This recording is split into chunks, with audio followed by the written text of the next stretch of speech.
অনেক পুষ্টিগুণে ভরা মজাদার একটি খাবার হলো হালিম। কম বেশি সবাই হালিম খেতে পছন্দ করে, তবে অনেকেই বাসায় হালিম রান্না করতে পারে না। বাজারে বেশ কিছু রেডিমেড হালিম মশলা পাওয়া যায়, তবে এতে হয়তো আসল স্বাদটা অনেকে পায় না। তাই ফুড বাংলার আয়োজনে বাসায় সহজেই হালিম রান্নার রেসিপি দেওয়া হলো। আসুন রেসিপিটি দেখে নেওয়া যাক। এখানে আমি মসুর ডাল, ছোলার ডাল, বুটের ডাল, মুগ ডাল এবং মাসকলাইয়ের ডাল হাফ কাপ পরিমাণ করে নিয়ে পরিষ্কার করে ধুয়ে নিয়েছি। এখানে আপনারা চাইলে যত প্রকারের ডাল আছে সব রকমের ডাল একটি নির্দিষ্ট পরিমাণ নিয়ে বা কম বেশি করে ইউজ করতে পারেন। এবার হাঁড়িতে সবগুলো ডাল দিয়ে দিলাম।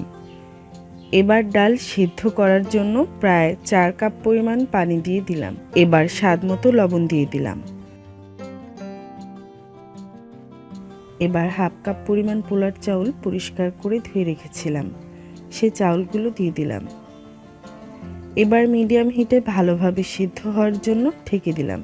এখানে আমি প্রায় 600 গ্রাম পরিমাণ গরুর মাংস এরকম ছোট টুকরো করে কেটে পরিষ্কার করে ধুয়ে নিয়েছি। এখানে আপনারা চাইলে খাসি কিংবা মুরগির মাংস ব্যবহার করতে পারেন। এবার একটা প্যানে প্রায় 1.5 কাপ পরিমাণ সরিষা তেল দিয়ে দিলাম। এখানে আপনারা চাইলে সয়াবিন তেল ব্যবহার করতে পারেন। এবার 2টা তেজপাতা দিয়ে দিলাম। এবার 3-4টা এলাচ, 4টা ছোট মাঝারি দারচিনি টুকরো দিয়ে দিলাম। এবার এগুলো হালকা করে ভেজে নেব।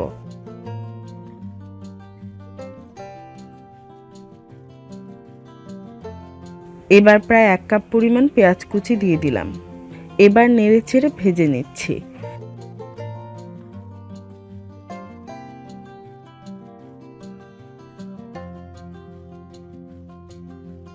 স্বাদ মতো লবণ দিয়ে দিচ্ছি। পেঁয়াজ ভাজার সময় লবণ দিলে পেঁয়াজটা কম সময়ে ভাজা হয়। প্রায় 1 টেবিল চামচের মতো আদা বাটা দিয়ে দিলাম। 3 চা চামচের মতো রসুন বাটা দিয়ে দিলাম।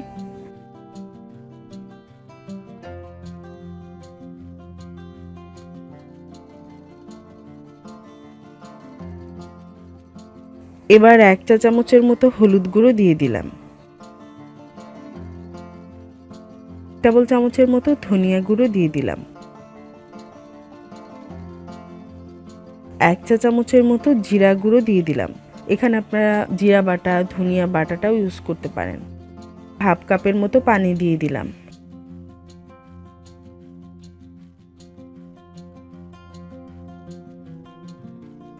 এখন দিয়ে দিচ্ছি 1 টেবিল চামচের মতো লাল মরিচের গুঁড়ো। এখানে ঝাল ও লবণটা নিজেদের পছন্দ মতো ব্যবহার করবেন।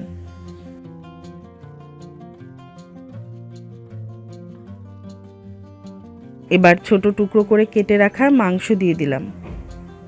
মাংস মশলার সাথে ভালোভাবে মিশিয়ে নিচ্ছি।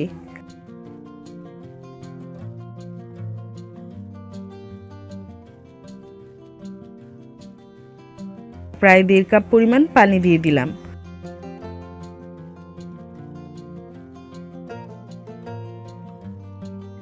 এবার মাংস ভালোভাবে কষিয়ে রান্না হওয়ার জন্য আমি ঢেকে দিলাম। এখন আমি এভাবে মাংসটা রান্না করে নেব।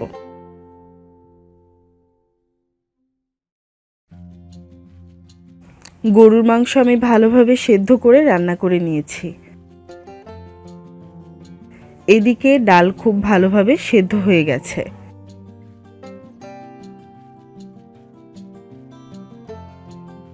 এবার এই রান্না মাংসটা আমি ডালের মধ্যে দিয়ে দিলাম।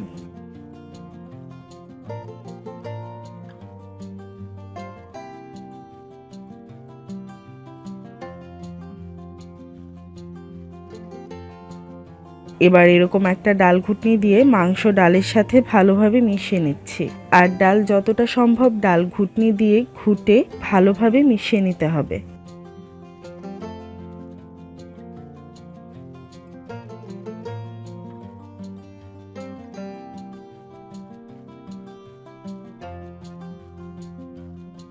এবার একটা প্যানে 2 টেবিল চামচের মতো সরিষা তেল দিয়ে দিলাম।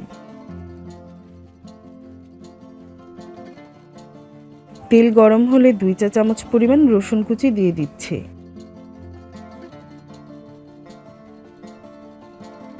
এবার রসুন বাদামি হওয়া পর্যন্ত ভাজতে থাকবো।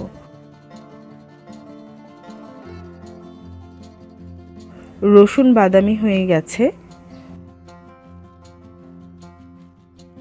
এখন হালিমের মধ্যে রসুন তেল দিয়ে বাগার দিলাম। এবার ভালোভাবে ঘুটে মিশিয়ে নেব। হালিমের মধ্যে আপনারা চাইলে ভাজা গম বা আটা ইউজ করতে পারেন, আমি এখানে এগুলো ইউজ করব না। হালিমটা বেশ ঘন হয়েছে। এবার আমি প্রায় 1.5 টেবিল চামচ পরিমাণ হোমমেড হালিম মশলা দিয়ে দিলাম। আর এই হালিম মশলাটা আমি কিভাবে তৈরি করেছি আমি সেটি আপনাদের বলে দিচ্ছি। এখানে আমি 1 টেবিল চামচ পরিমাণ জিরা, 1 টেবিল চামচ পরিমাণ ধনিয়া, 4-5টা গরম মশলা, 3-4টা এলাচ, 10-12টা গোলমরিচ, সাদা বা কালো যে কোনো একটা গোলমরিচ ইউজ করা যাবে, 10-12টা লবঙ্গ, মাঝারি সাইজের একটা জায়ফল, সব মশলা টেলে গুঁড়ো করে নিয়েছি। সেই মশলাটা 1.5 টেবিল চামচ পরিমাণ মশলা আমি এই হালিমে ইউজ করলাম। এই মশলাটা ব্যবহার করলে হালিমের স্বাদ আরও বহুগুণে বেড়ে যায়। এবার 4-5টা ফালি করে কেটে নেওয়া কাঁচামরিচ দিয়ে দিলাম। এই কাঁচামরিচের জন্য হালিমে ভালো একটা ফ্লেভার আসবে। এবার এভাবে ঢেকে লো হিটে 5 মিনিট রান্না করে আমি হালিমটা নামিয়ে ফেলবো। আগে থেকে করে নেওয়া পেঁয়াজ বেরেস্তা, কাঁচামরিচ কুচি, শসা, ধনিয়া পাতা এবং লেবু দিয়ে পরিবেশন করে নিয়েছি। সো এই ছিল আমাদের আজকের রেসিপি। পরবর্তীতে আপনাদের জন্য নতুন কোনো রেসিপি নিয়ে শীঘ্রই ফিরে আসব। ততক্ষণ পর্যন্ত ফুড বাংলা এর সাথেই থাকুন এবং যদি সাবস্ক্রাইব না করে থাকেন প্লিজ দ্রুত সাবস্ক্রাইব করে পাশের বেল বাটনটি চেপে দিন, যেন ফুড বাংলা এর সকল আপডেট সহজে পেতে পারেন। পরবর্তী ভিডিও পর্যন্ত আল্লাহ হাফেজ।